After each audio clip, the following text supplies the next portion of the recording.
On sait bien, vous êtes studieux. J'espère que c'était clair ce que Maël a pu vous raconter sur les closers.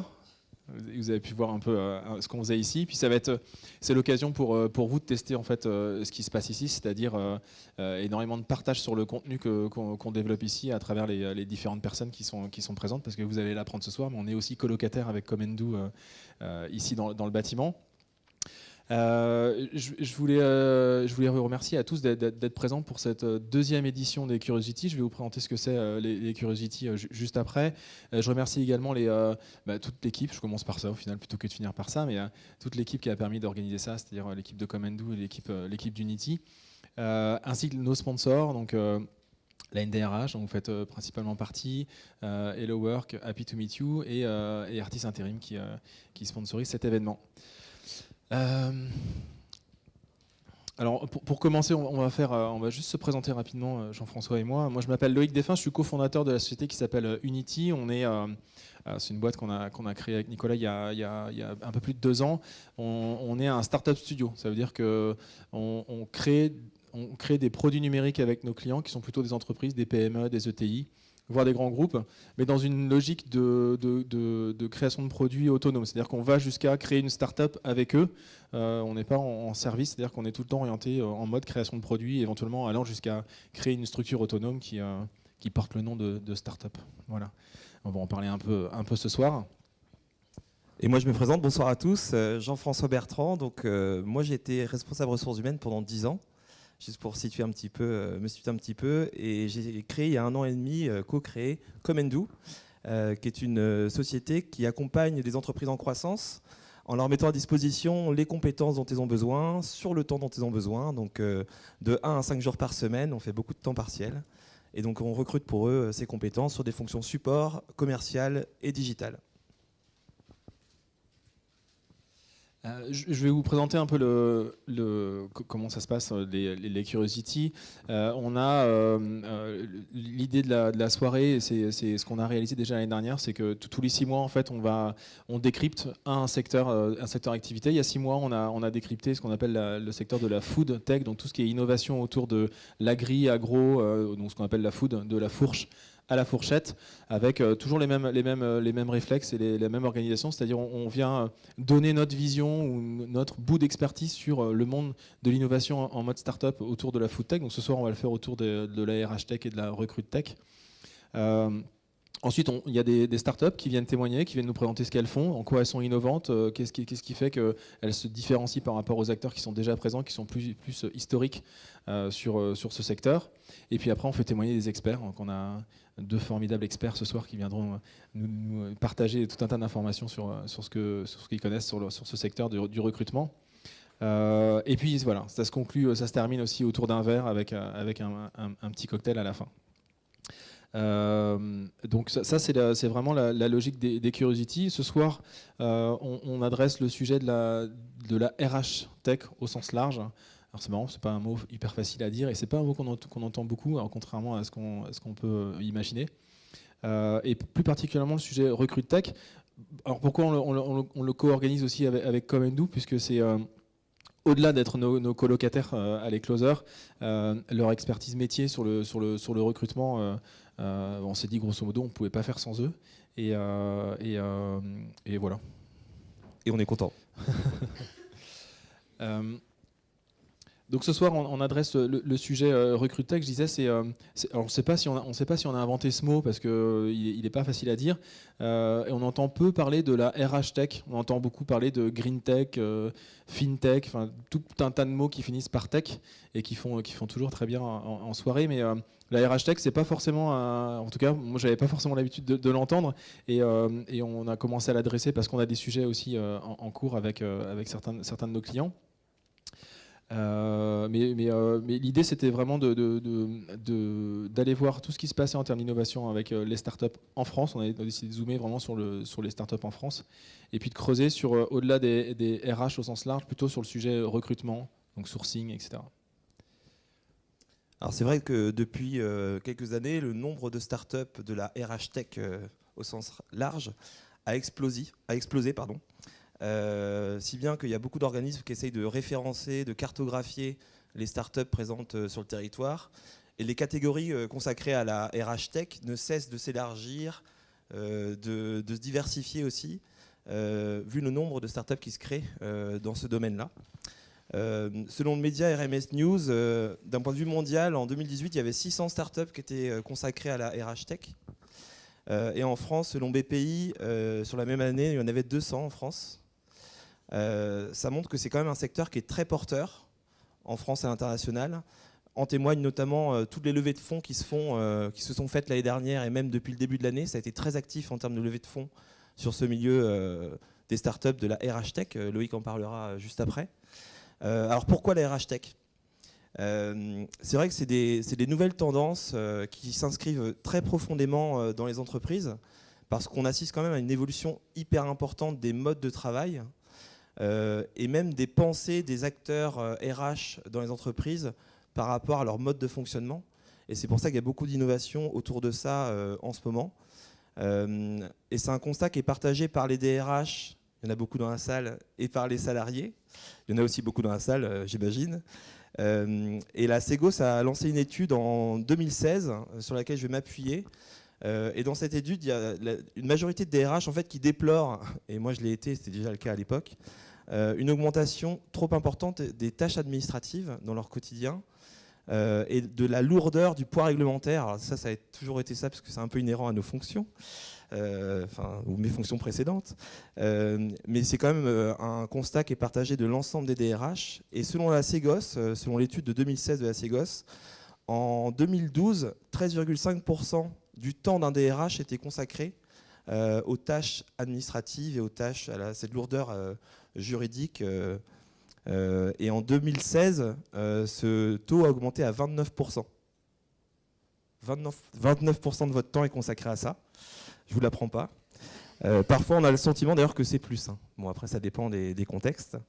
Parallèlement à ça, et ça va peut-être vous déplaire, les DRH dans la salle, les salariés déplorent aussi de plus en plus d'absence de leur DRH dans leur quotidien. Ou alors dans les relations ou les négociations avec les partenaires sociaux. Et selon cette même étude, alors que, juste pour revenir là-dessus, ça reste quand même, on est tous d'accord, le cœur du métier de DRH, ça reste quand même d'être présent pour les salariés, d'être présent dans le quotidien et d'animer en fait ces relations sociales au quotidien. Et donc sur la même étude de la Segos, le conseil terrain en 2012 représentait 27% du temps d'un DRH et ce temps s'est réduit à 21% en 2016 selon la même étude.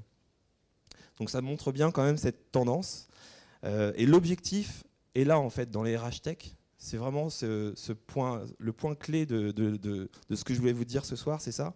C'est que l'enjeu des RH Tech, c'est que justement les DRH puissent se reconsacrer à quelque chose qui a de la valeur et qui est le fondement de leur métier, le cœur de leur métier.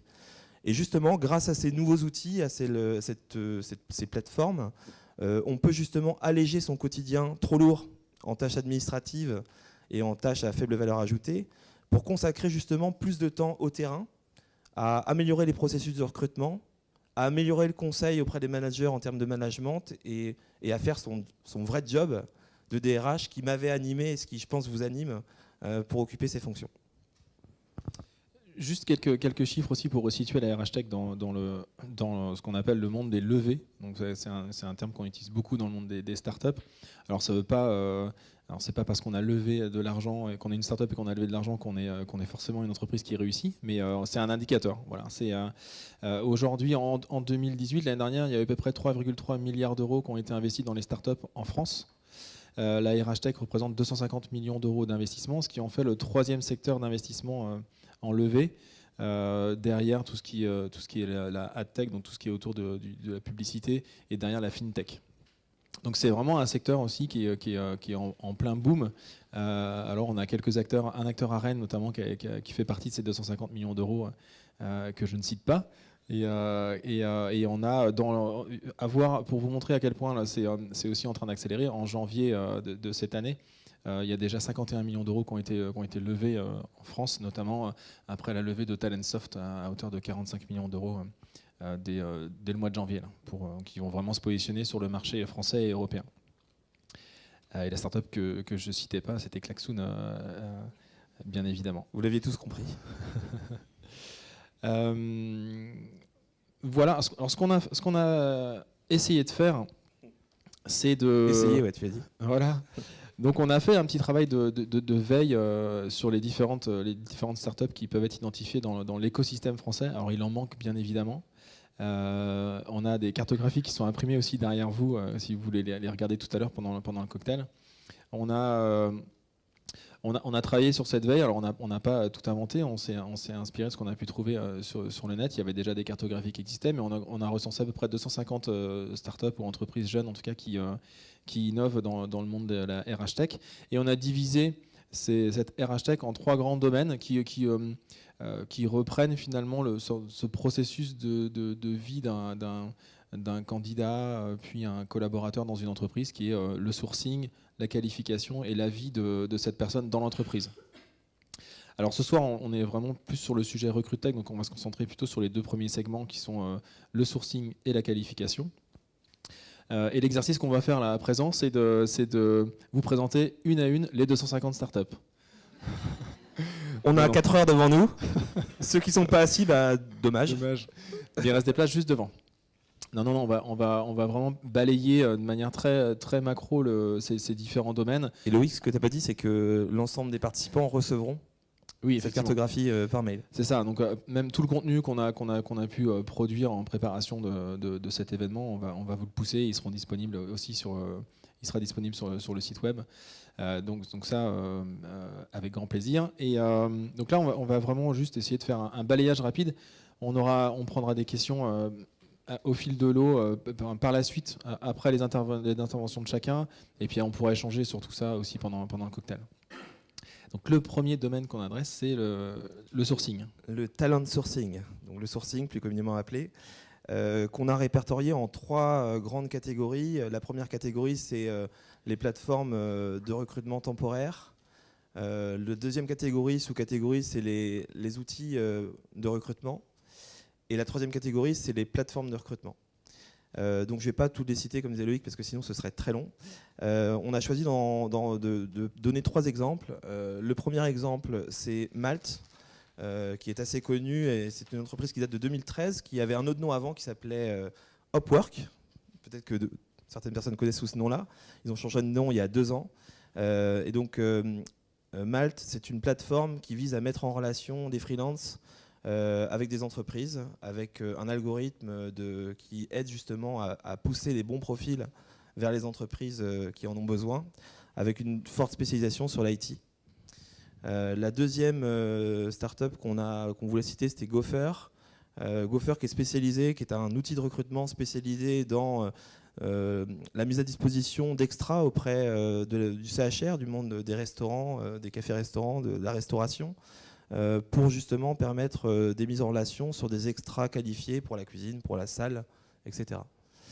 Et le troisième exemple qu'on souhaitait citer, c'est My Job Glasses, qui est une entreprise qui date de 2015, qui, elle, en fait, vise à mettre en relation des étudiants avec des entreprises pour justement, à terme, inviter ces étudiants à venir découvrir en fait, les métiers dans l'entreprise, ce qui est un super outil de marque employeur, de mise en relation avec des mentors, etc. Donc je ne vais pas tout détailler, mais un bel outil également. Il se présente d'ailleurs comme étant le Tinder du recrutement. Alors ça me fait. C'est ce que je t'avais dit tout à l'heure, ça. C'est ça, oui. Alors, moi je sais pas comment ça marche Tinder, parce que j'ai pas Tinder, mais moi non plus. Mais j'utilise Shaper aussi, qu'on aurait pu citer, qui est un peu dans le même mode de fonctionnement, avec des profils où on swipe droite-gauche pour dire si oui ou non ça m'intéresse de rencontrer cette personne, et si l'inverse est vrai, il y a un match qui se crée, et à ce moment-là on peut commencer à discuter. Donc ça c'est typiquement des applications qui sont vraiment sur le sourcing, voire un petit peu sur la qualification aussi, parce que derrière on peut aussi échanger des messages. Vous l'aurez compris, l'objectif c'est pas de balayer de manière très détaillée l'ensemble des startups qui composent la cartographie, c'est juste de donner quelques exemples.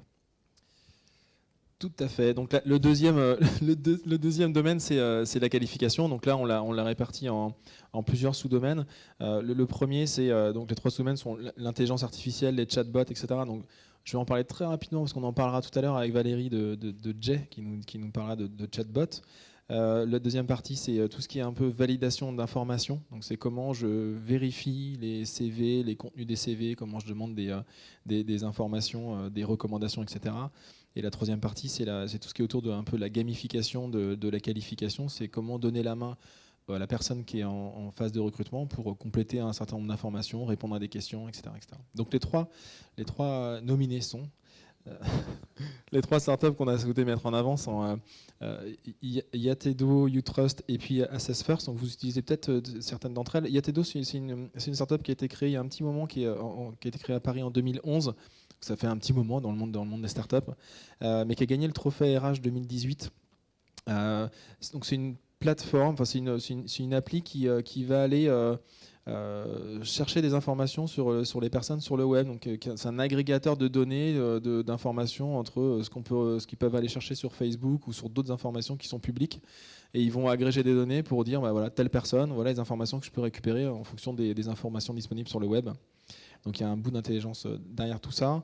La deuxième, c'est Utrust. Donc là, c'est un vérificateur de CV. Alors, je ne sais pas, moi, j'ai pas l'impression d'être victime de ça aujourd'hui, mais peut-être que vous l'êtes dans votre quotidien. C'est les CV un petit peu fake, où il y a des expériences qui ne sont pas vraiment vraies, il y a des recommandations qui n'existent pas vraiment. Et ben, finalement, cette plateforme, elle permet de dire, OK, j'ai un CV. Je mets le nom du candidat sur cette plateforme et il va recevoir un lien pour aller chercher des recommandations. Donc il va dire bah, vous pouvez aller demander une recommandation à telle personne, et vous allez avoir un tableau de bord sur votre candidat avec les recommandations, et sur telle compétence vous allez pouvoir demander une autre recommandation à quelqu'un d'autre. Voilà, donc c'est peut-être sur des processus de recrutement plus longs, mais ça permet en tout cas d'aller vraiment creuser le candidat et d'avoir des vrais retours. Ça, c'est une boîte parisienne. Ils sont une quinzaine de collaborateurs. Elle a été créée en 2016. Et puis la troisième qu'on voulait mettre en avant, c'était Assess First. Je crois qu'elle est assez utilisée par pas mal de recruteurs. L'idée, c'est encore une fois qu'on a un candidat, on lui donne la main pour répondre à un certain nombre de questions. Donc là, ça va assez loin. C'est vraiment sur tous les, je crois que c'est 14 ou 15 soft skills, donc vraiment sur le savoir-être. C'est aller creuser un peu ce cerveau droit du candidat et lui poser tout un tas de questions. Je crois que c'est entre 90 et 100 questions qu'on lui pose. Lui, à la fin, il reçoit une synthèse assez macro de là où il est le plus à l'aise. Voilà. Est-ce que naturellement, il va être plus à l'aise sur tel ou tel sujet? Et le recruteur, lui, de son côté, il a vraiment une analyse très détaillée avec un bout d'intelligence aussi, parce que au final, c'est vraiment très fourni et assez souvent très pertinent. Voilà. Donc, ils sont à Paris, ils sont 35. Et la dernière catégorie, c'est les outils en fait, de la gestion quotidienne RH. Alors, c'est une grande catégorie et ce n'est pas le cœur de notre intervention ce soir, mais on ne pouvait pas ne pas les balayer pour vous faire gagner du temps. Donc là, on a des sous-catégories autour de la formation, bien sûr, du bien-être au travail, du mapping de compétences, de la culture et de l'engagement. Donc je ne vais pas toutes les citer. Dans les startups qu'on a souhaité mettre en avant, la première nommée est Open Classroom. Donc là, on est sur le milieu de la formation, qui est quand même un milieu d'un point de vue RH qui a commencé à s'intéresser, on va dire, à l'innovation depuis quand même un peu plus longtemps que les autres domaines, à mon sens, notamment sur les techniques de formation, le e-learning, etc. Et Open Classroom, c'est tout simplement un outil de cours en ligne. J'ai plus la date exacte de création en tête, je crois que c'est début 2000, mais aujourd'hui c'est l'outil numéro 1 européen de formation en ligne. La deuxième startup qu'on souhaitait évoquer, c'est Payfit, qui est aussi très connu aujourd'hui, qui date de 2015. Donc Payfit, en fait, c'est un outil SaaS, un outil en ligne qui permet en fait de préparer les payes en saisissant, même moi, je suis très nul en paye, en saisissant les éléments variables sur ce logiciel, ça me prépare de manière automatique les bulletins de paye de mes salariés. Et ça me permet aussi de gérer de manière plus facile la gestion RH, on va dire administrative, au sein de mon entreprise. On aurait pu parler aussi de Lucas, qui fait beaucoup parler d'elle, qui est entre Nantes et Paris et qui aide les entreprises à gérer de manière administrative l'ARH au sein de l'entreprise, mais qui va un petit peu plus loin en aidant les RH à préparer les intégrations, mais aussi les sorties, pour ne rien oublier dans les checklists qu'on peut avoir de manière manuelle des fois dans nos entreprises. L'avantage aussi de finalement, de ces startups qui sont jeunes dans leur histoire techno, c'est qu'elles s'interfacent aussi très facilement avec d'autres startups. Payfit est interfacé avec Alan, qui permet de gérer des mutuelles, par exemple. C'est plus facile, plus naturel pour des boîtes qui sont jeunes, alors que toutes celles qui ont un historique embarqué, c'est quand même plus compliqué. Donc elles sont aussi agiles par rapport à ça. C'est très vrai, Loïc. Merci pour cette précision. Et la dernière qu'on souhaitait mettre en avant, c'est Sociable. J'ai toujours du mal à le dire, c'est pour ça que je le dis de manière très bizarre. Donc c'est une entreprise qui date de 2014. Et là, l'objectif de cet outil, c'est de mieux informer l'ensemble des collaborateurs sur les informations propres de l'entreprise pour qu'ils puissent les reprendre et mieux communiquer sur l'entreprise via les réseaux sociaux. L'objectif, c'est de mieux aussi impliquer l'ensemble des collaborateurs dans la vie de l'entreprise et dans les informations qu'on souhaite diffuser. C'est un outil qui est très, très intéressant dans toutes les dynamiques de marque employeur pour cultiver une notion chère à Florent qui interviendra tout à l'heure, les salariés ambassadeurs. Ça permet vraiment en fait, de développer et de fédérer les salariés au sein de l'entreprise et aussi de travailler sur la cooptation par rapport au recrutement. Tout à fait. On a fait un tour rapide encore une fois et vous aurez toutes les infos après. Voilà, l'idée c'est de vous donner un petit peu quelques exemples. On sera ravis de pouvoir échanger avec vous autour d'un verre tout à l'heure. On va passer à la deuxième partie. On prendra les questions sur cette première partie plus tard. Je pense comme ça on avance directement sur la deuxième partie. Vous êtes très très sage, c'est génial. C'est pas grave. Je vais demander à nos speakers de nous rejoindre et puis on va leur laisser la place.